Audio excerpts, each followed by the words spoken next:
So this video is the second tip, tip number 2, which says, have multiple ways for students to interact with the content. So if you remember from back in the first video, the kids, if you follow this model, this lesson model, the kids will be digging into the material. They've got a question that they need to answer, and they need to go and find the answer. And a lot of the questions that I've had from teachers is like, what if the kids can't read? They can't figure out the answer to the question, or I want the kids to learn this content, and I've got this sheet, and they can't read it. I don't know what to do. So if you remember correctly from the last video, I asked you to tuck this phrase in your hat: multiple ways of interacting with the content. And that's really tip 2. And so what do I mean by that? So there are lots and lots and lots and lots of ways to provide kids not only something to read about the content you're trying to teach, but lots of other ways to interact and to learn. So we want to, in an inclusion classroom, start to think, how can I provide material that is accessible to all? Because your job really, especially in the content areas, is to teach the content. And if you're only offering content that has to be read, you are really wiping out probably maybe even half of your class. Not if you're not aware of what their reading levels are, or if the material is too difficult to read. So there's ways to think about the material you give them to do in this digging in, or even if you don't do this model, material that you want them to have when it comes to the content you're trying to teach. So I just want to show you some of those examples. One way is to use a Padlet, and that's what you see here. This was created by the middle school social studies department, and you'll see that it has the question that we asked in the share, which is, were blacks truly free after Reconstruction? And then they have put on this Padlet all kinds of information: sharecropping, migration, Black activists, states' rights, federalism, historically Black colleges. All of these things go along with their social studies standards from the state.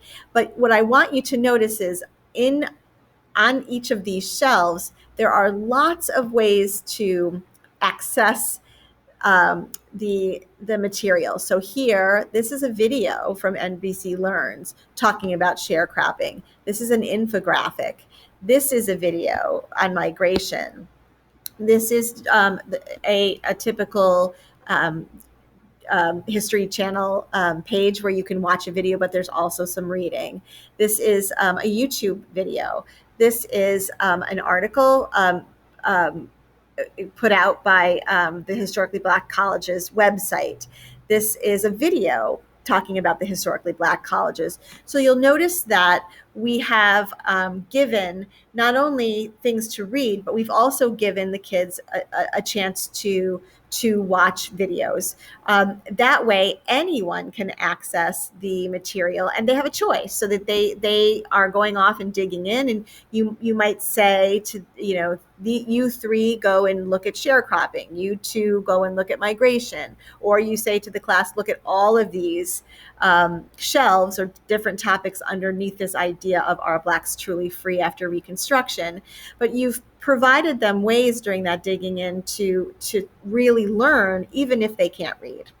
And that really is the point. Here's another example of something that you could do to give them ways to access material that isn't only reading. So this is also was developed by the middle school social studies department, and this is on expansion and states' rights. So if you look at this, they've posed a question, so it says videos here on this side, and then your task. And so their question is, what are the causes of the Civil War, which I'm sorry is the wrong title. I have to change that. But so you'll see, watch in order. There's the Missouri Compromise, how one piece of legislation divided a nation, Schmoop's Dred Scott explanation, PBS's Dred Scott. So these are videos that they could watch to dig into the material and see if they could learn something. There's also websites. So you can see that we've offered them a whole bunch of websites that they could go and look at. So if they are able to read and read well, they could go and explore those websites.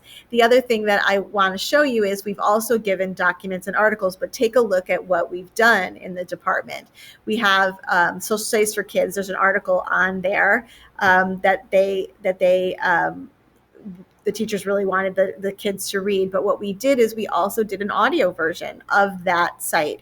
So all I did was open the site up, do a screencastify of me reading it, and added the link there. So if you don't want to do all of this work, because this is a lot, setting up videos and sites and articles, you could simply give them an article, but you could just do an audio version of the article. So if you have things that you're always reading in class, I encourage you to put it up on your screen, click on your screencastify. If you don't know where that is, it's this arrow right here, and record yourself reading it. You don't have to you can keep the webcam off, so it will just be your voice, and then you offer that link to anybody that wants to use it. When we were doing this work in middle school social studies, one of the teachers said, but yeah, this isn't what they're going to have to do when it comes to assessment. They're going to have to read.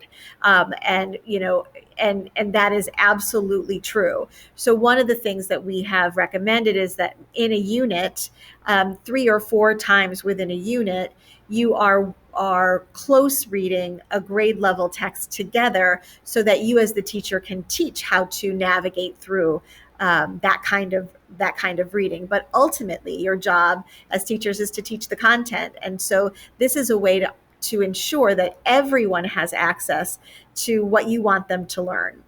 So that is another way of thinking about providing some material that is not only relevant to what you're trying to teach, but accessible to all. And really, that's the key, is whatever material you put out, is it accessible to all?